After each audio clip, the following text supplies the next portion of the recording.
Halo, salam bagi kita semua. Di sini kelompok kami akan menjelaskan tentang dialek, sosiolek, dan idiolek, dan akan menjelaskan juga beberapa contoh peran yang ada pada tiga hal tersebut. Berikut videonya. Baiklah, kali ini saya akan menjelaskan definisi dari dialek, yang mana dialek merupakan suatu variasi bahasa pada kelompok masyarakat yang berada pada suatu tempat, suatu daerah, atau suatu wilayah tertentu, yang mana hal ini menjadikan sebuah ciri khas dari caranya berkomunikasi, caranya mengatakan, caranya berbahasa, dan biasanya dapat dilihat dari sudut pandang orang lain. Lalu dialek juga kerap kali dikenal sebagai logat, di mana dialek ini merupakan masih merupakan bagian dari variasi bahasa, namun cakupannya terkenal lebih kecil.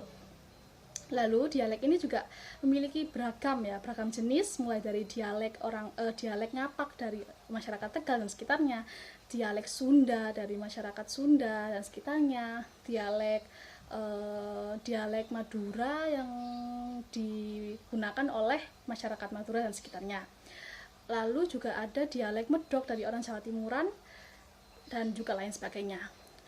Jika diperankan ataupun jika dicontohkan, saya akan mengambil dari dialek orang Banyumas, yang mana dapat dikatakan dialek karena pada dasarnya dialek ini juga masih kental dengan bahasa Jawanya, namun memiliki variasi dalam pengucapan kata ataupun frasa tertentunya. Lalu contohnya adalah orang Banyumas mengatakan langka untuk pengertian bahasa Jawa, yang artinya dalam bahasa Jawa koe itu tidak ada, ataupun ora ono dalam bahasa Jawa dan tidak ada dalam bahasa Indonesia. Lalu juga ada penggunaan kata gutul, yang mana dalam bahasa Jawa artinya teko dan dalam bahasa Indonesia artinya adalah datang ataupun tiba. Selain itu juga ada penggunaan kata riko, untuk bahasa Jawanya adalah koe dan dalam bahasa Indonesianya adalah kamu. Jadi seperti itulah dialek dari saya. Selanjutnya akan dijelaskan oleh rekan kami. Menurut saya, dialek itu adalah bahasa yang mengandung karakteristik dari suatu kelompok sosial atau suatu daerah. Contohnya dialek orang Indonesia Timur. Karena kebetulan saya orang Kendari, Sulawesi Tenggara, jadi mungkin saya akan kasih contoh bagaimana dialek orang Kendari. Misalnya saya mau bertanya ke teman saya, "Kau mau pi mana?" Artinya kamu mau pergi kemana? Kamu mau pergi kemana? Itu adalah arti dari bahasa Indonesianya. Sementara kalimatnya ko mau pi mana, artinya itu merupakan bahasa Indonesia tapi tidak baku, karena ko mau pi mana itu seperti disingkat-singkat ya. Jadi logatnya kita di sana di Kendari itu seperti itu. Contoh kedua, sudah mikir makan, sudah mikir makan, itu artinya kamu sudah makan. Tapi kembali lagi, itu logatnya kita, tapi itu bukan bahasa daerah, itu merupakan bahasa Indonesia tapi tidak baku. Contoh lain dari Indonesia Timur lagi, mungkin saya akan kasih contoh dialek orang Papua. Jadi begini, Satra sukako, artinya saya tidak suka kamu. Itu merupakan bahasa Indonesia tapi tidak baku. Kenapa saya bilang bahasa Indonesia? Karena itu bukan bahasa daerah. Mungkin kalau bahasa bakunya tapi dengan menggunakan dialek yang sama, dialek Papua, mungkin kalimatnya akan menjadi seperti ini.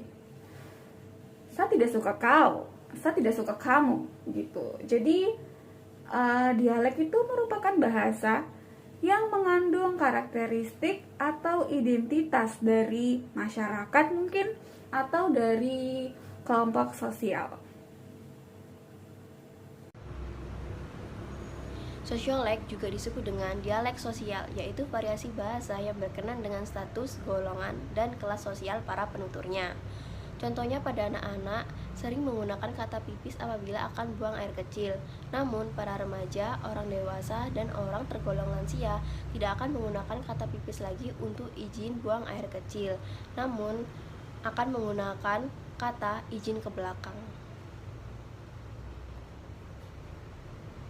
Di sini saya akan mencontohkan dalam percakapan.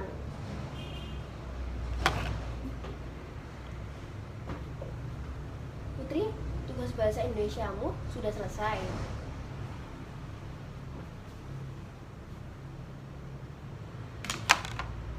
Belum, Ta. Kamu?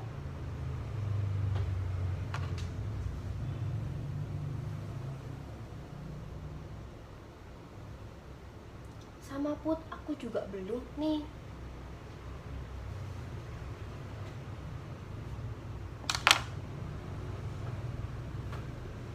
Kamu mau bahas tentang apa?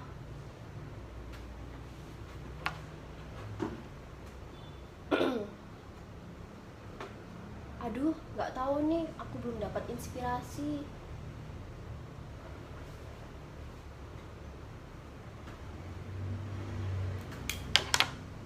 Hahaha, sama Ta. Itu kan tugasnya buat UTS.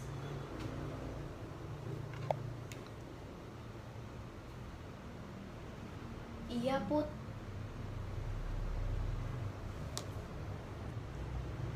Meta dan Putri memiliki status sosial yang sama, yaitu mahasiswi. Dilihat dari percakapan tadi, status sosial mereka sama-sama mahasiswa. Jadi, saat mereka bertemu, bahan obrolannya lebih banyak mengenai masalah perkuliahan, seperti mata kuliah Bahasa Indonesia dan UTS. Jadi, apabila seseorang yang memiliki status sosial yang sama, kemudian bertemu dan terjadi sebuah percakapan, maka biasanya percakapan yang mereka bicarakan yaitu seputar profesi mereka. Halo, perkenalkan nama saya Safira. Di sini saya akan menjelaskan mengenai kemampuan berbahasa idiolek. Jadi, idiolek adalah variasi ataupun kebiasaan dalam berbahasa yang bersifat individu ataupun kelompok. Kebiasaan berbahasa idiolek dipengaruhi oleh berbagai macam faktor, yakni latar belakang pendidikan, lingkungan, kebiasaan, cara berpikir, hingga berbagai aspek lainnya. Kemampuan berbahasa idiolek juga biasa disebut sebagai ujaran yang timbul dan hanya dipakai oleh seseorang yang bisa saja berbeda dengan orang lain sehingga menjadi ciri khas orang tersebut. Namun yang paling dominan adalah warna suara itu, sehingga jika kita cukup akrab dengan seseorang, hanya dengan mendengar suaranya saja tanpa melihat orangnya, kita dapat langsung mengenalinya. Berikut akan saya contohkan percakapannya. Gak nyangka gak sih kalau kamu bakal nikah? Iya, parah gak sih weh? Aku gak expect kalau aku bentar lagi jadi istri orang, alias kayak someone wife. Kayak parah gak sih weh? Bentar, kita harus foto dulu buat story gak sih? By the way, jangan foto-foto story dulu, soalnya I didn't invite Chloe weh. Yaudah deh, sini biar aku telepon Chloe dulu.